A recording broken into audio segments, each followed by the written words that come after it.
પ્રધાનમંત્રીના સ્વર્ગીય માતા સામે અભદ્ર ટિપ્પણી કરવાને મામલે રોષ જોવા મળ્યો। ભાજપના કાર્યકરોએ કોંગ્રેસના હાય હાયના નારા લગાવ્યા અને રાહુલ ગાંધીના પુતળાનું દહન કરી વિરોધ નોંધાવ્યો।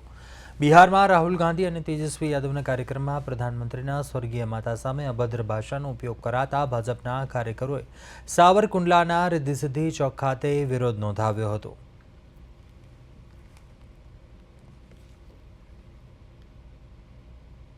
બિહારની અંદર કોંગ્રેસના ગણમાન્ય નેતાઓ અને એમના કાર્યકર્તાઓ દ્વારા જાહેરની અંદર જે પ્રકારે દેશના પ્રધાનમંત્રી નરેન્દ્રભાઈ મોદી સામે જે પ્રકારની અભદ્ર ટિપ્પણીઓ થઈ છે અને નૈતિક મૂલ્યનું ઉલ્લંઘન કરીને સમાજ જીવનની કેટલીક મર્યાદાઓને ઓળંગીને પણ કોંગ્રેસના આ નેતાઓએ માનનીય પ્રધાનમંત્રીશ્રીના દિવંગત માતાજીની સામે જે પ્રકારના ઉચ્ચારણો કર્યા છે, હું એમ માનું છું કે આજે આખા દેશની અંદર કોંગ્રેસના આ સંસ્કારોની સામેનો રોષ ભભૂકી ઉઠ્યો છે।